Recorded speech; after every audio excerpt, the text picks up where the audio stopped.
Hi, and welcome to the Hole in the Head Storytime. I'm Andy, and I have a lot of old motorcycles. Some people in my life might say too many, but each one has its own little story of how it returned to service, sometimes after years of neglect. This podcast chronicles some adventures in the completely unnecessary pursuit of filling the garage with obsolete, loud, and smelly machines. Maybe you can relate. Welcome to Hole in the Head.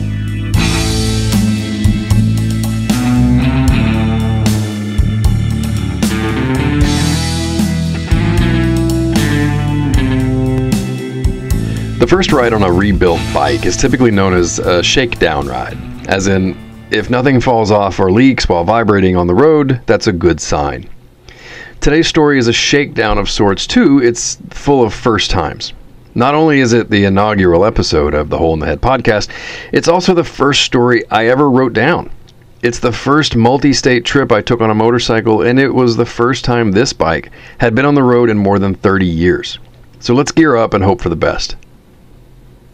BMW's iconic airhead motorcycles have one pretty distinct characteristic: an opposed twin-cylinder engine, the heads of which jut out from the sides of the frame over the rider's toes.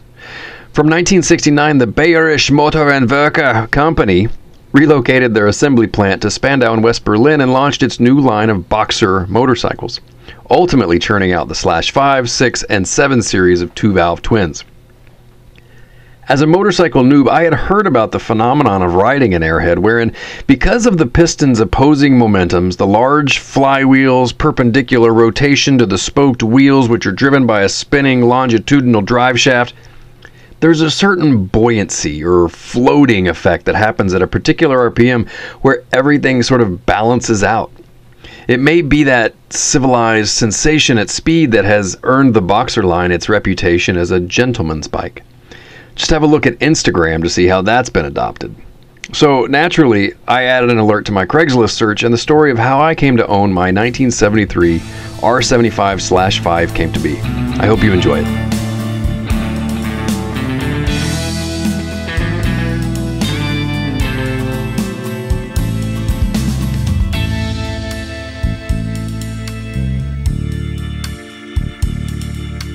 Christmas is the best part of my year. I've always loved it. I get homesick, I overspend on presents that people don't need, and I hang a shitload of lights in our living room. However, the bit I look forward to the most has really only evolved in the last few years since my wife and I moved to the West Coast. We lived in Northern California a while before moving to Seattle a few years ago. I grew up in Texas, and we go back every Christmas, no exceptions. At some point, my wife must have read in a magazine or saw some Pinterest board about all the wonderful things there are to do and see on a road trip between here and there, so it was pretty easy to convince her that we should just make the drive. What she failed to realize is that there's a whole bunch of Craigslist ads along the way, and the back of my truck can accommodate 2 or 3 motorcycles. So, as I made new friends and snagged some good deals, she would wait in the car and plot our next meal or any potential TJ Maxx stops along the way. She was a pretty good sport. By the 3rd year of this new tradition, I had a system of saving money, renting a U-Haul, and plotting a route that would maximize that hunt. Though, by that time, we had our new daughter and my old dog stuffed in the cab, and their collective impatience, plus a crappy ice storm in West Texas, would end the trip as a family affair. Since then, I just fly the ladies to Texas and do the trip myself. However, the last stop that year would become a longer journey than I had expected. The ad was for a 1970-ish BMW R75 in San Luis Obispo. The price was great, so I didn't hold much hope of beating out the LA hipsters from getting up there before we hit the road headed south. I started calling in early December. I left some messages, I sent an email and a couple texts, but never an answer from the seller. We left town, I called from San Jose, no answer. We passed Monterey, no answer. I called from the highway passing through San Luis Obispo, nothing. As we crossed into Arizona, my phone finally rang with an 805 area code. Tom was apologetic that he hadn't been able to answer my calls, as things were pretty busy for him. I told him I understood, and we started talking about the bike. It was a black airhead. He didn't know much about it, except that it was his dad's, and it had been parked since he had gotten sick years before, unfortunately never riding it again before he died. The engine was stuck, and there might be something living in the fairing, but a guy from LA wanted to come up in a couple of days, but Tom really wanted to speak to me first, as I had been the first to reach out. I appreciated that. The first to show up with cash is usually the MO of Craigslist sellers. So I told him I was sincerely sorry to hear about his dad, and my hope was to just leave it as it was and get it running. I just want to ride the thing. And I think that struck a chord, because he offered to hold it for me until we made our way back after Christmas, rebuffing the LA guy's offer completely. That was a relief. So now I could actually enjoy Christmas without obsessing. It's a rare, nice feeling when you feel like you can trust someone on their word, especially some Craigslist rando. So on the way back, the truck was full of presents and stuffed bellies, but I had a spot in the U-Haul ready for my new Bavarian friend. Once back in California, Tom met me at his house with his son, and they watched me give the bike a good once-over. One or both of the pistons were stuck, the seat was toast, the wheels were completely dried out, and the tank had some pretty rusty pinholes. But on the positive, it shifted through all the gears, and the keys were there, as was the original title, and some pretty sweet Wixom side cases. We made the deal, and as my family waited, Tom introduced me to his. Tom was a preacher, and he had a big brood. They were all so sweet and were excited that Grandpa's old motorcycle would be going to a new home. I said my goodbyes, loaded the bike, and closed the trailer. The rebuild would take another year and a half, with life and other projects coming and going, but both pistons were rusted in place, and after a couple months soaking in a PB Blaster Marvel Mystery Oil cocktail, it was only a 2-inch by 2-inch block with the help of a 10-pound sledgehammer that would convince them to budge. I learned the hard way not to force the exhaust nuts off the cylinders, but fortunately there is an enterprising young German machinist who builds custom clamps, therefore solving the rampant issue of stripped exhaust threads. The carbs may have well been dipped in maple syrup, but with a rebuild and some tenacity, they would breathe again. The day I got a backfire, I nearly peed my pants. But fortunately for my britches, a consistent spark was still elusive. The timing advance mechanism was pitted, and a hole had even rusted through the cam lobe, preventing the points from sliding smoothly and opening when they needed to. Here's where the universe aligned to inspire what I think is the most brilliant fix ever. One afternoon, my shopmate had stopped by with his girlfriend. She'd been stabbing these little tapioca balls in a plastic cup, bubble tea, apparently, with a big fat blue straw before she gave up and just tossed it in the trash. Now they got bored eventually of watching me try and futz with things, and they left. Then something occurred to me, and I ran over to that trash can. As it turns out, that big, thick blue straw is exactly the diameter of the cam lobe of an R75. I cut off an inch piece and slid it over the cam, covered the pitting in the hole, and voila. I set the gap and the timing. Chug, chug, chug, chug, chug, chug, chug, chug. It was nearly 1 a.m., and my wife did not much care for my good news, but I was very, very proud of that moment. In mid-May, we moved to Seattle. I squeezed a few of my smaller bikes into a giant rental truck, but the BMW would need to wait. My job still required some travel back to San Francisco, so I decided that the next time I went back, I would get a one-way ticket and then return to Seattle on the BMW. In June, I got on a flight with a pair of boots and a change of clothes. By the first night, I had the new tires on, the tank patched up, and also the new advance mechanism had come, replacing my bubble tea straw fix. I managed to get a few rides around the shop the next day, no more than 2 or 3 miles, enough to tune the carbs and retorque the heads. The aluminum kickstarter lever cracked, of course, and a friend helped me weld it back to some usable state. It was coming together. It had to. I didn't have any other way home. My shop space was on Treasure Island, and if you're not familiar with the geography, there's a bridge in either direction. Go figure, it's an island. That meant that leaving it all was a commitment. The bike had better run. So, hoping that fortune did actually favor the bold, I got packed, loaded, maps set, geared, and nutted up.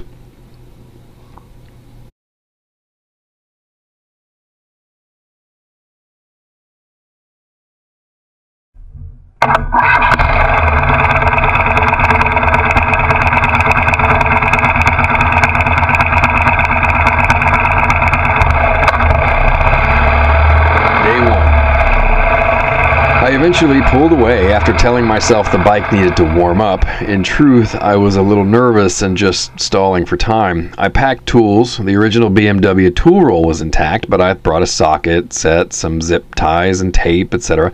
And the route was pretty simple, 80 to 505 to 5 all the way home. So as I threw my leg over the seat, my phone fell out of my pocket and shattered the whole face. Damn it. 25 miles into the 800-mile trip, the bike started to hesitate, missing once every few minutes at first, then increasingly to the point of nearly bogging down with any throttle. Unfortunately, that 25-mile mark from Treasure Island is right in the middle of the I-80 bridge connecting Crockett to Vallejo.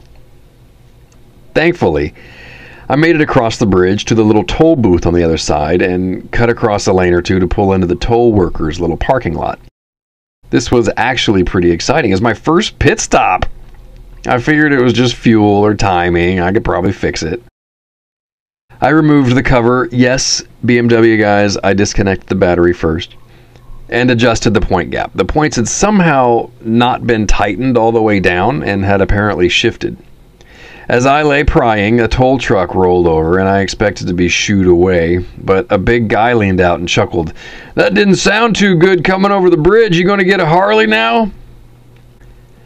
I redeemed myself with a Harley guy when I reconnected the battery and the engine started right up. The next 2 hours were a breeze, propelled by 750 cc's of pride in my mechanical aptitude. At certain combinations of speed and RPMs, riding a boxer engine really does feel like floating. With my open bell mouth exhausts, it was pretty easy to imagine I'm flying some World War II Stuka through clouds of commuters and soccer moms. Then, in the middle of nowhere, i.e. around Willow, California, the sputter returned. I pulled over again, holding on to any shred of optimism. Under the forks again to see the point gap had somehow returned to too much. Not sure what that's about.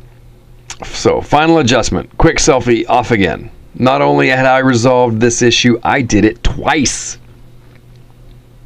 These two unexpected stops and some looming weather made me decide to bunk just short of the Oregon border, so I called my wife to let her know how awesome of a time I was having, and I heard a bunch of voices. She was having pizza with our friends, and she made pie without me. The nerve. Day 2.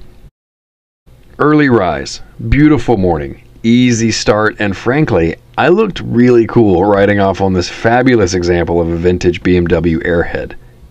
For about 4 hours, this awesomeness held up. Sputter.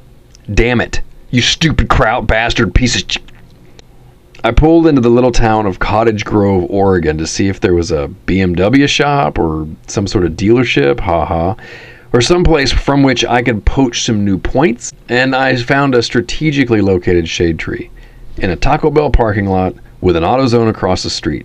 Win, win, win. Under the forks, yada yada, I realized that the oil wick on the points plate was missing. The cam lobe had actually ground down this little piece of plastic on the points, increasing the gap more and more and more and more. It turns out that that little oiled piece of felt is pretty important after all, kids. That'll do it. Fixed. Lubricate. Fix some more. Start it up. Oh, shit! If you've ever witnessed a failure, whether it's mechanical or just some dumb animal falling off of something, then you may recall that small moment where you see a thing transitioning from a state of balance and stasis to a state of being completely fucked. The feeling in your heart that all's okay, and that after your burrito, you're just going to get back on the road and continue being awesome, is shoved up your throat by your stomach and creates a panic and complete despair at the level of how fucked things have suddenly become. And that about sums up when I saw the arms of the timing advance unit open up to grab the wire that connects the points to the condenser and rip it out of its soldering point and wind itself up like that snug little burrito I just had. If you don't know what any of that means, it's just bad. Some stuff broke. Important stuff broke. So, what could I do? I walked across the parking lot, treated myself to some churros and a root beer. This is the adventure. What would Johnny Cash do? What would Han Solo do? You got this. I shed my gear, walked to AutoZone, maybe hummed The Man Comes Around. There's a lot of walking and humming for the next few hours. You can't really fault auto parts store employees for not knowing anything. They're trained to find any given part by a series of questions about the corresponding vehicle, like year, make, engine size, number of doors, etc. So I didn't have much hope of finding an obsolete part that would have been compatible with a 40-year-old motorcycle. Fortunately, I learned that my shady tree was more strategic than I thought. There was a Yamaha dealership right around the corner, so I hustled over, found a massive showroom of four-wheelers and dirt bikes. But it didn't look like they had a real focus on European motor parts. However, there was a nice-looking someone's mom behind the counter. Do you have any ignition points? What kind? Any kind. No, sorry. Okay, do you have a soldering iron? She said, I think so. Hang on. Hope! My poor little points were so bent and abused, but they may just be convinced to hold out a bit more. She came out from behind the counter and I followed her to the side of the showroom, which was opposite from what looked like where the shop area was, but I just followed the nice lady. Through some double doors and into a very noisy room filled with a giant pile of dirt. I mean it, a great big pile of dirt.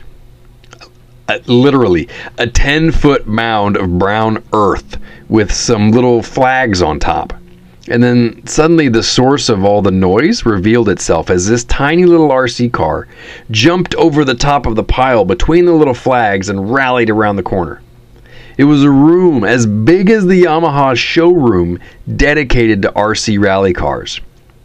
A booming robotic woman's voice started talking about lap times, and a bunch of teenagers were whooping from the top of a platform that overlooked that giant pile of dirt. I asked the woman, "Is this for real?" She just smiled and led me to the back of the room in a long wooden table that housed 5 or 6 electronics workstations with legit soldering irons and wires and those little solder suckers and everything. It turns out that yes, they have a soldering iron, and so she turned to a gaggle of adolescents and said, "Mark, can he use one of the soldering irons?" That gaggle parted, and Mark, presumably the king of the local RC nerd teenagers, said, "Sure." And I got the feeling that he was really curious to see how many times I'd burned myself using their super upgraded kit. I managed to mend the points and splice the wire to some recognizable state, but didn't have much confidence in their reliability. Unburned, however, I thanked Mark and headed back to the bike, where I called my friend and bad decision legitimizer, Blaine. Now, Blaine knows a thing or two about a thing or two, especially about quick fixes to get one back on the road. He seemed to recall Volkswagen or Porsche points would work in a pinch, but Google was failing us in the moment to confirm a specific year or make. Remembering how crucial that information would be for the aforementioned parts store employee. So, back to AutoZone. I took the old points with me and managed to convince them just let me dig around in an area roughly associated with ignition. I settled on some Porsche 914 points, roughly the same size and orientation as mine, and back to the bike. Now, every solution has the potential for creating new problems, and in such spirit, I realized that the points plate would need to be drilled out to accept these beautiful new Porsche points. The existing mount hole was for stock BMW points and would not allow for the gap to be set correctly with these new ones. So back to Yamaha. I made friends with the shop guys. They could tell my day was not going according to plan. I also think they were curious to see if I'd ever actually leave their town, as this was the 3rd time in as many hours I had been in their building. They let me use a drill and some bits to modify the points plate. Close enough would count, and I could make up the difference when I set the gap. Now, with the points able to be mounted, the lead from the Porsche points was much shorter than I needed. The BMW points connect to the condenser nearly 10 inches away. So back to the RC Club. I had to interrupt Mark's entourage once more to see if I could use the irons again and if he had any wire that I could snag. He sneered another "sure" and gave me a spool of super thick neon pink wire. A snip, solder, heat shrink, crimp, and I would have the best looking ignition setup ever to grace a Beamer's belly. Back to the bike. I'm so proud of that pink wire. The plates went on, the gap set perfectly, and I tucked my hot pink lead safely away from the foul arms of the timing unit. When the bike started up, I couldn't help but smile with pride. I wanted to call someone. I was very aware of my luck, and I'm extremely grateful to the hot four-wheeler mom, RC Mark, and all the Yamaha shop guys. Thank you. I geared up and took off, and then about 100 yards down the road, another goddamn sputter. I'm defeated. I was done. This is too much to do. It's starting to rain. It's getting dark. A storm's coming, and the RC Club is about to close. What is it? Did I not solder it right? God, I'm screwed. I can't fix this. I'm gonna die here. I'm gonna die here in cottage. Oh, I didn't turn the fuel on. No sweat. Day 3. If anything had gone wrong on this last stretch, I may have just given up and called AAA or taken up residence wherever I happened to be.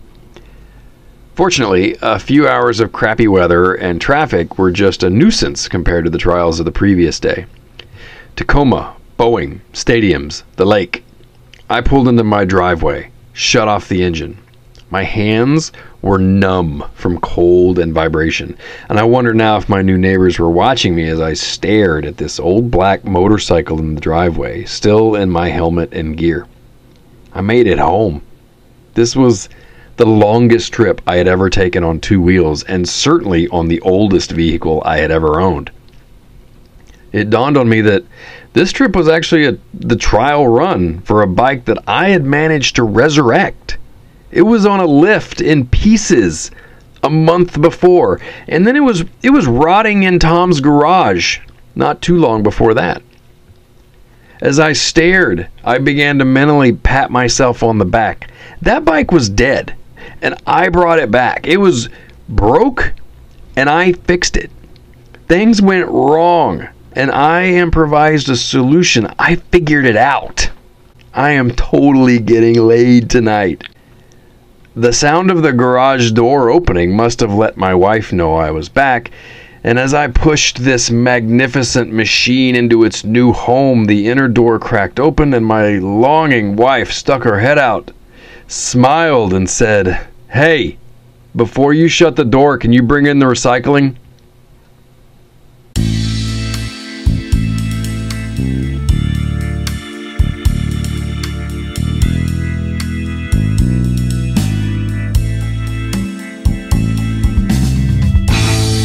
And that's the truth. I hope you enjoyed this first episode of Hole in the Head. It's been a long time coming, and like many projects, it's been sitting on the proverbial lift for a few years now. Look for new episodes soon where I talk about times when I brought home other ridiculous bikes like the little trailer park Ducati or my orphaned Moto Marini. You'll also hear more stories about my accomplices. Hear about like when Blaine and I rode through the high deserts in Nevada with a herd of gazelle, or how Alberto likes to ride in the back of the van for some reason. Also, this show is about sharing stories, and I'd love to hear yours. I'm working on a message system, but until then, holler at me on Instagram at HoleInTheHeadMoto. I'm Andy, and thanks again.